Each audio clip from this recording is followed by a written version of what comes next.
So I'm very glad that we were able to survive some of the technical difficulties we've had over the last half hour. Willie, Carel, I'm happy to see you guys and really excited about our conversation today. Um, how are Thanks, Ray. things? Thank you. How are the things with you guys? Are you having a Yeah, good week so far? we had load shedding, as you said about technical difficulties, but now there is light and we can breathe and talk again. Absolutely. Brilliant. So, very excited about today's discussion. We are going to look at Revelation 12 and a couple of things that sort of stands out and a lot to unpack, if I can put it that way. We're going to discuss the women, the child, the dragon, Satan being thrown out of the heavens, the women that gets persecuted, and everything else that surrounds that. So, Willie, can I ask you to sort of kick us off? I'm very, very intrigued. The women clothed with the sun. Who is this woman? Where does she come from? It's obviously imagery. Yeah. So this is a very important chapter in the book of Revelation. And there's been a lot of discussion about the identity of this woman. So there are quite a few views about it. I think the main views in Protestant circles, at least, is that it's either the church or Israel.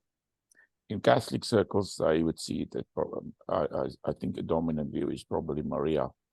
But in Protestant circles, it's either the church or it's the Israel. So those interpreters that believe there's a future role for Israel in Bible prophecy, they tend to take the woman as referring to Israel. And what we read later on throughout this chapter as events pertaining to Israel during the last days. Those that take her as referring to the church, there's a strong view among, well, not maybe that strong, but many Christian scholars do not believe there's a further role for Israel in Bible prophecy. And they believe that Israel has been replaced by the church. There's an element of truth, in my view, to that. But I do not believe that the prophecies that relates to Israel has gone over and now refer to the church. I do not believe that. So in my view, what we should do is we must have a look at the way that he's presented to make a decision on this. So what we read is, now a great sign appeared in heaven, a woman clothed with the sun, with the moon under her feet, and on her head a garland of 12 stars. Then being with child, she cried out in labor and in pain to give birth. And then we read about the child. But before we go to the child, so I believe that this description of the woman clothed with the sun, the moon under her feet, and on her head a garland of 12 stars actually holds the key to decide who this woman is. And there's only one place in the Bible where we find a reference to exactly these things. And what would you guys think? Where would we find that? That's in the dream of Joseph. Yeah, in Genesis. Yes. So here in Genesis 37, we read about the dream. And here we read chapter 37, verse 9. And he, Joseph, dreamed still another dream and told it to his brothers and said, look, I have dreamed another dream. And this time the sun, the moon, and the 11 stars bowed down to me. And immediately they understood that the reference here is to his father, his mother, and his brothers. Yes. So the 12 stars then refers to the 12, or referred to the 12 sons of of Israel or Jacob. So it's the father, the mother, and the 12 sons. So this refers to the forefathers from which the people of Israel were descended, and Israel, the people of Israel, were also named after Israel, which is in this case represented by the son. So his father, his mother, and the 12 stars. So the fact that this is actually clearly described here in the book of Genesis, and we've already seen in many of our discussions that Revelation tend to use imagery from the Old Testament, throughout the Old Testament. Each chapter has a lot of imagery that goes back. I don't think there can be any doubt that this refers to the dream of Joseph.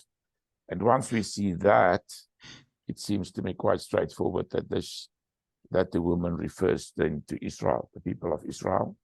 So I would say the first few verses, let's say the first 5 verses, it gives us sort of a background, just describing who the woman is for us to be able to identify her. And then the rest from verse 6 and so forth describes what will happen in the end times, or within the perspective of what is being told here in the book of Revelation that we have already been discussing. So I believe that the discussion here should build upon what we've already discussed in chapter 11.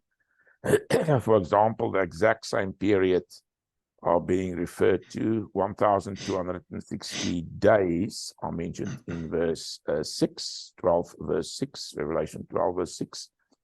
And then a little bit later on, we find also reference to a year, a time, times, and half a time, which we also know for the same chapter, verse 14, where the woman, we read that she would fly to the wilderness, to a place where she's nourished for a times and half a time from the presence of the serpent. And we've seen that this expression refers to a year, 2 years and half a year, 3.5 years.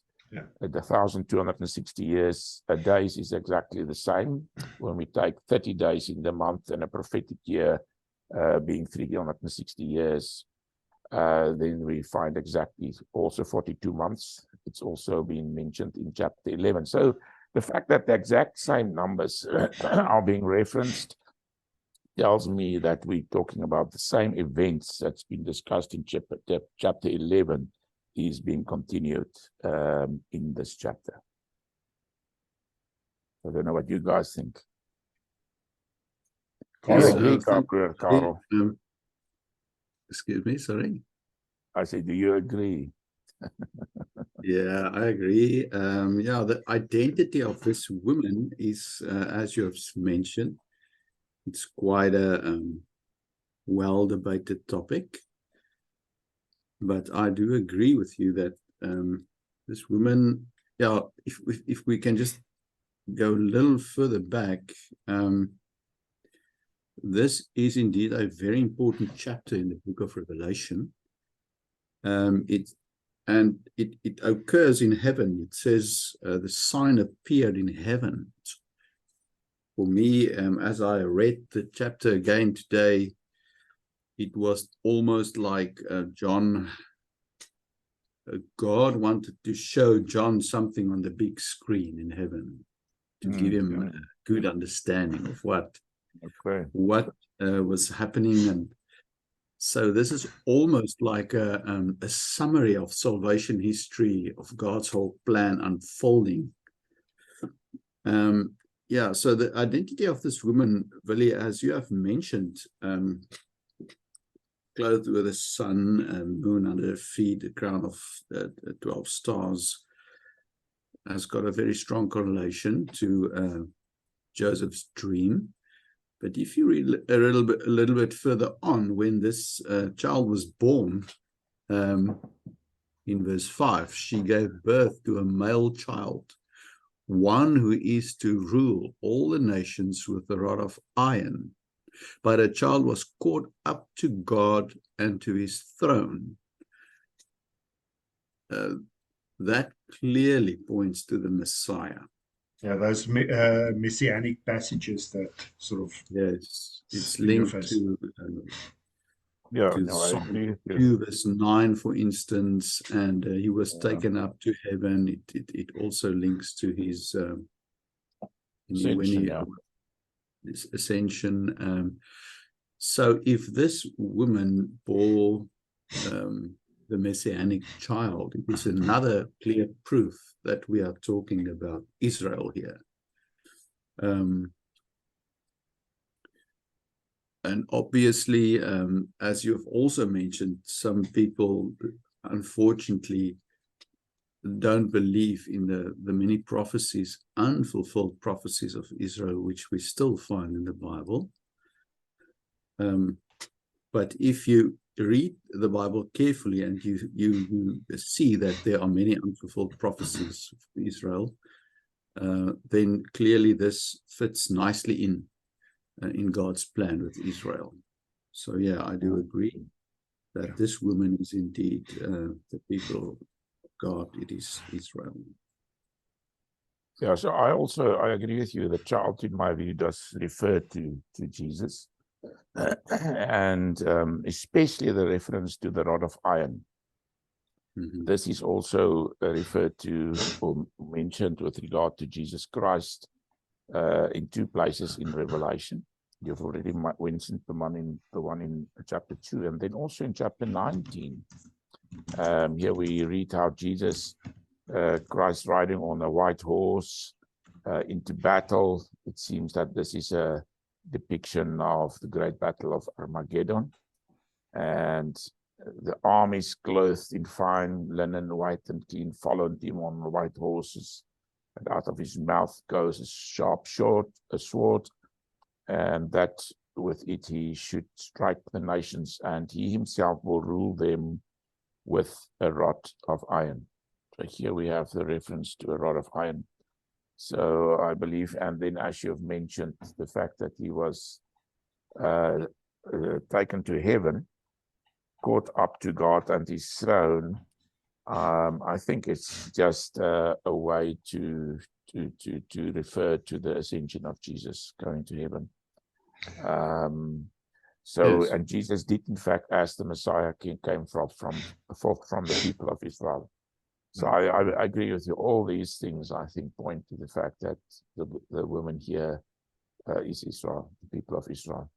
So just one quick question. If we then look at these passages and we look at the timeline, am I safe in saying that, okay, it refers to Israel, it refers to the birth of Christ, it refers to Jesus' ascension into heaven, and then everything else comes after that? Then you've got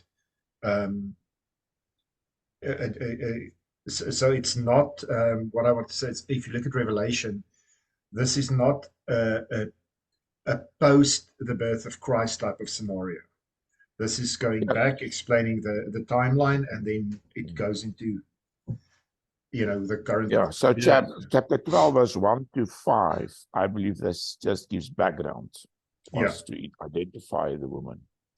And then from verse 6, where she fled to the wilderness, God has prepared a place for her, that refers to future events. And I would say, we've already discussed chapter 11, the previous chapter. And in chapter 11, we have discussed how Jerusalem will be trampled by the nations. And during this period, when this beast, it's called the beast that rose out of the abyss, or the bottomless pit, where he will be on the scene. The previous time we talked about him killing the two witnesses. So Jerusalem and the taking of Jerusalem during that period for the nations to trample the city. And again, for this exact same period, 42 months, we read that you should not measure the area outside the temple, for it has been given to the Gentiles, and they will tread the holy city underfoot for 42 months. And here's also reference to the 1,260 days. Yeah, that the witnesses will be on the scene. So we've already discussed this, and we see there's a clear reference to Jerusalem where these things will happen, because it says that this is the great city where our Lord was crucified, verse 8, 11 verse 8. So from all of this, we've gathered that the reference here is to events pertaining to Jerusalem, which will be really severe. And when we, for example, compare it with the prophetic discourse of Jesus, let's take Matthew chapter 24, then there's also reference to this event, in my view, having reference to things that will happen during this same period, because in this case we have a reference to exactly the same kind of things happening.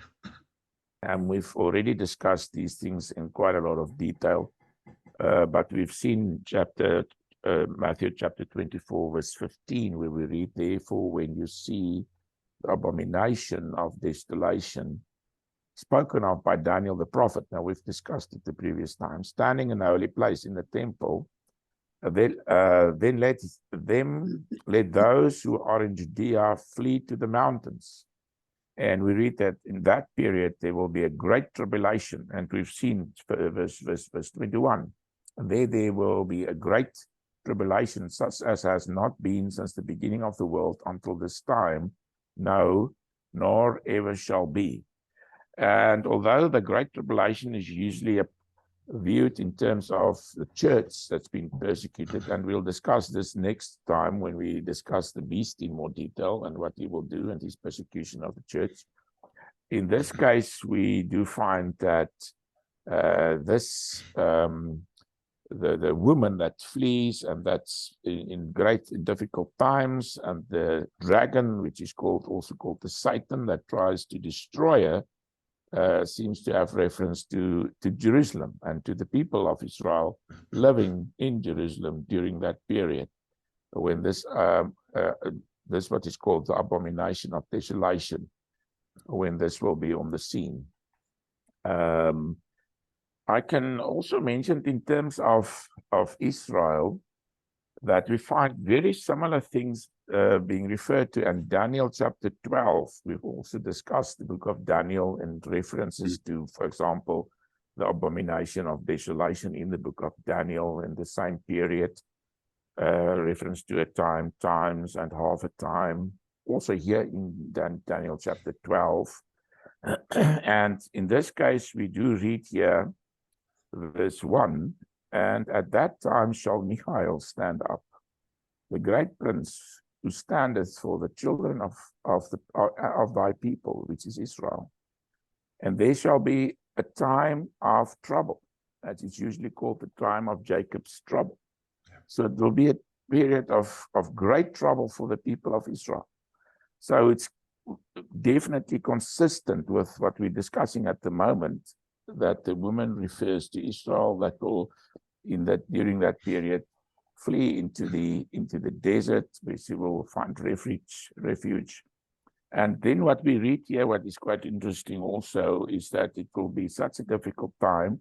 We read such a time of trouble, such as never was since a nation was even, since there was a nation, even to that same time. So there had never been such a difficult period. And this is exactly, or very similar to Jesus' wording in reference to the Great Tribulation. So it seems to me the fact that Michael is also being referred to in this chapter, again picks up from the book of Daniel, here from chapter 12, in reference to this mighty war that happens during this period, when the woman will be fleeing to the desert, and this mighty battle in heaven, which took place. All these things, it's so similar to what we read in the book of Daniel, and the same kind of the reference to the same period, for example, to Michael, for example, to a period, a trouble period in which Israel it will be a time of trouble for Israel, and as there had never been such a difficult period before, and will never be. And we take this and what we've read in chapter 24 in the book of Matthew, in the prophetic discourse, and what we find in the Revelation. The similarities, in my view, is really there are quite a lot of them. And it's, in my view, to such an extent that I believe these passages should be read together. Yeah, absolutely. Yeah, And sorry, go ahead, Carel. Sorry, this 3.5 periods seem to be a key, which is repeated in many prophetic books in Scripture. Yeah. Well, not many, but Daniel, and repeated quite a few times in Revelation. Yes. Somebody, when I was reading, somebody named it the reigning period of the Antichrist. So it seems that, for instance, parallel with chapter 12 that we are reading now, last time we read chapter 11 of the two witnesses operating in the same period. So it seems to be, it will be in the same event. It is so it seems that this time of tribulation is explained quite extensively in various prophecies of the Bible, and it is also, it seems, as we will later see, the reigning time of the Antichrist. So if we look at the book of Revelation, when we started, the end times was described in general terms and in a kind of an overview, but now it's zooming in, specifying the location. We saw also in chapter 11 it is Jerusalem, and also specifying the time period actually. So this actually paints the picture for us to get a better understanding of this incredibly significant time and what will happen in that time. If I can just backpedal a little bit, we had this first sign in heaven, which is the woman clothed with the sun. But then in verse 3, there was another sign. And another sign appeared in heaven. Behold, a great red dragon with 7 heads and 10 horns, and on his head 7 diadems, crowns. Diadems, yeah, the crowns. Diadems. His tail swept down 1/3 of the stars of heaven and cast them to earth. I believe that is 1/3 of the angels. And the dragon stood before the woman who was about to give birth, so that when she bore her child, he might devour it. And as we know, when Jesus was born, Herod tried to kill him. He killed many babies in that region. So this once again confirms that this is indeed the Christ, Jesus the Messiah we're talking about here. And it also helped us to see behind the scenes the spiritual battle that was going on. And this battle even started in Genesis 3:15, when God said that this, you will, how do you say that verse? The snake will bite you in the heel and you will crush his head. The woman's seed will crush his head. And here we see the conclusion of this battle, when Satan is trying to destroy the Messiah, but the Messiah went in the end back to heaven, and the battle is raging very intensely here in this spot. So it really gives us the broad picture, but then, as you said, Willie, from verse 6, it narrows in on what will happen in Jerusalem and the period of time. So this is quite interesting. Yeah, very much so.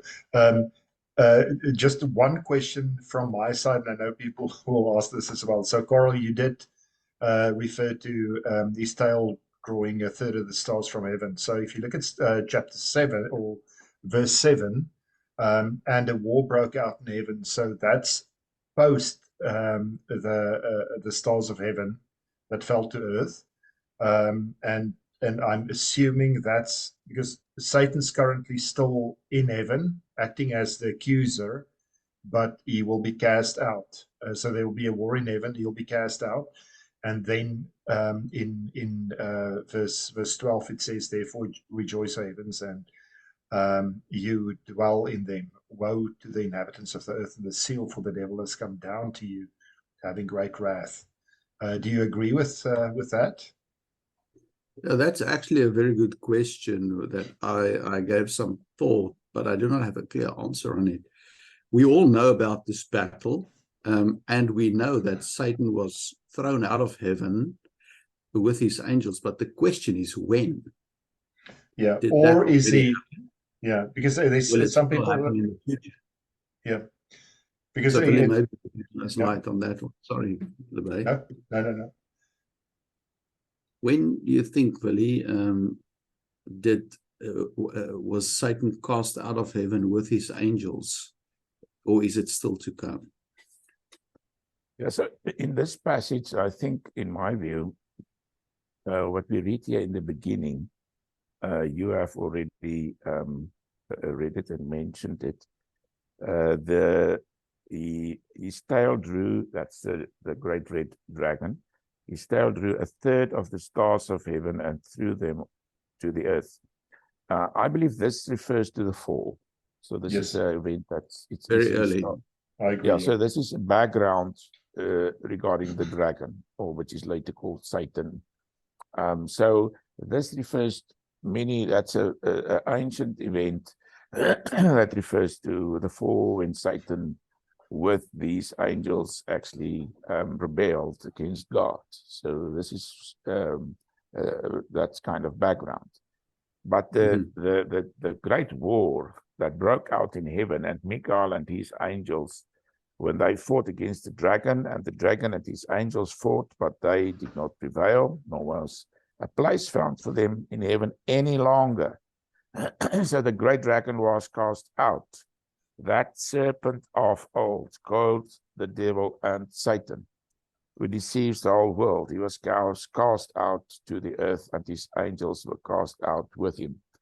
Now, what is interesting is that Jesus, for example, in Luke chapter 10, refers to something like this. We read, and he said to them, I saw Satan fall like lightning from heaven. Now, it's difficult.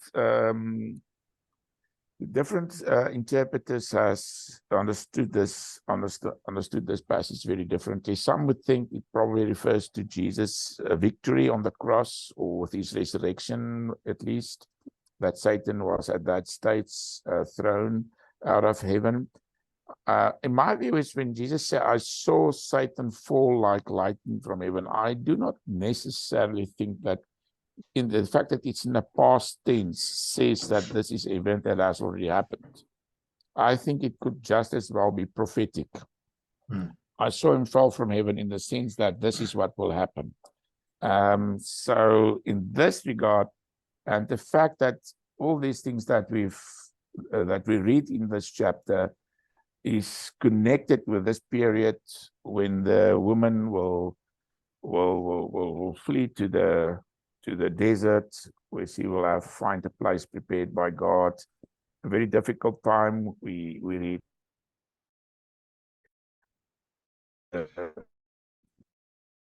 killer, persecutor, for example, in the New King James that I have in front of me. It's called the last passage is, we have the heading, the woman persecuted. And we read how when the dragon saw that he had been cast out of cast to the earth, he persecuted the woman who gave birth to the male child. So he persecuted her. And then she flew to the desert. And then we read that he tried in various ways to kill her. He spewed water out of his mouth like a flood after the woman, that he might cause her to be carried away by the flood. But the earth helped the woman, and the earth opened its mouth and swallowed up the flood, which the dragon spewed out of his mouth. And the dragon was enraged with the woman. So here we have this rage against the woman. And then he went to make war with the rest of her offspring, who keep the commands of God and have the testimony of Jesus Christ. I believe this refers to the church, and we will return to that in the next chapter. There's more detailed discussions or prophecy about these things. The difficult period when the Christians will also be killed and will die. So I think we have, in a certain sense, two groupings that's important. The one grouping is Israel, and the other is the church. We've already seen, for example, earlier in chapter 7, we've discussed it. First of all, the reference was made to the 144,000, and we've seen that clearly refers to the people of Israel, and they will be sealed from those to keep them during that difficult period. And this clearly refers to Israel. And these events that's been portrayed here refers to the trouble, as Jacob have called it, or as Daniel has called it, the trouble of Jacob. And here we read how the woman will be persecuted and how the dragon will be enraged with the woman.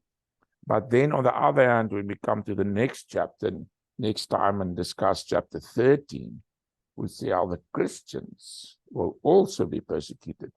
And we find something similar in chapter 7. It's not only the 144,000 that is shown, but also the multitudes that will die during the period of the Great Tribulation. And this is only the other place, except for Matthew chapter 24, where reference is made to the Great Tribulation. So I believe both groupings are important throughout the book of Revelation. One should not only read it in terms of Christians being persecuted, but also Israel. And I believe the woman here, in my view, refers to Israel and events when she will flee to the wilderness. There are many other passages in the Old Testament referring to a time when Israel will flee to the desert during those difficult times. So I think in terms of those testimonies, I believe this should refer to the same time we've already talked about, when Jerusalem will be taken seemingly by the armies of the beast, which is discussed in the next chapter, or portrayed in the next chapter, in chapter 13 in Revelation. And we will discuss him in more detail the next time. Yeah, I have one final question. So sorry, Carel. One final question. So currently, Satan or the devil is still in heaven, acting as an accuser, but the moment these things come to pass, what will happen is he will be cast out. So the accuser, the one that accuses day and night, will not be there doing that anymore. So there would be that change and shift as well. Yeah, I agree with that. And I think the reference here that is being made here, that which you've just referred to, let's just see, it's verse 10. And I heard a loud voice saying in heaven, now salvation and strength and the kingdom of our God and the power of his Christ has come. For the accuser of our brethren, who accused them before our God day and night, has been cast down. So there was a period when he, as the accuser of the brethren, now this is something that we already read about in the Old Testament, for example, or where we do find a clear reference, for example, in the book of Zechariah, where he accused Joshua in exactly the way that we read here. But what we read here is that it's the church, it's Christians that's been accused here, because in this chapter, verse 11, we read, and they overcame him by the blood of the Lamb and the word of their testimony. And they did not love their lives to the death. So they died. Many were killed. This is what I've just referred to in terms of the depiction of, or the wording, Great Tribulation that's been used for this period. But the depiction here seems to be that there would be a long period when these people, these Christians, will be accused before God. And this means it's extremely unlikely that Satan had been cast down already with the resurrection, because most of these things and the persecution of the church throughout the ages is something that came later on. So I think that's good reason, an argument to believe that he will only be cast down during the events described here in this various parts of the book of Revelation, which seems to be something that has not yet been fulfilled. Great stuff. Carel, any final comments from your side? You wanted to say something before I so rudely interrupted you. Yeah, it's not a final comment, but it is a remark. These two interpretations, you find that the woman is either the church or Israel, really goes apart when you try to explain the last part of this chapter, where it says the woman was given 2 wings of the great eagle, verse 14, so that she might fly from the serpent into the wilderness, to the place where she is to be nourished for a time, and times, and half a time. So if we try to explain the meaning of this in terms of Israel, then as I understand it, it means that during this great tribulation, God will, as you've mentioned, Willie, those 144,000 who were marked, they will be somehow protected in a desert place. And in your book, I read this interesting text you've quoted from Jeremiah 2, verse 10, which says, go in the rock and hide yourselves in the ground. So, I was just thinking, maybe I don't want to reveal a secret here, but it could be that the Israelis are building an underground shelter or even an underground city for when a nuclear war breaks out. Comment. In Ukraine, we see how many bomb shelters there are because of the war and how it helps the people. So it makes a lot of sense, to build a hiding place in the desert under the ground. So that was a very interesting remark, and it makes a lot of sense in this interpretation for me. So thank you for that. Very interesting. Any final comments from your side, Willie? I think the picture is coming together. If you take the discussions that we've had, chapter 7 and then chapter 8 and 9 in reference to the trumpets, and then chapter 11 and the 2 witnesses and the events that I've just described and partly also read. And then chapter 11, where we read how this woman will flee to the desert, and the dragon, the Satan, his anger is being thrown out of heaven. And then in chapter 13, we arrive at the point where the beast is being focused on. And this is what we will discuss next time in more detail, the beast that arose out of the abyss, or the bottomless pit, the angel of the bottomless pit, which all those creatures that we've discussed in chapter 8 and 9 that came out of this bottomless pit. He's the king over them. And we've seen that, he's called the Great Destroyer, Apollyon. And at the end of chapter 11, we also read how God will judge the destroyers of the world. So this is clearly a reference to him, the Great Destroyer, who will destroy the earth. Yeah. Lebay, an remark, if I may. Yes. In one of the commentaries I read that in the very middle verse of this book of Revelation is Revelation 12, verse 11, which says, and the very middle words are these, and they have conquered him by the blood of the Lamb. And it is so significant because it says something about the battle. It says something about the work of Christ. Yes. And it says something about the victory.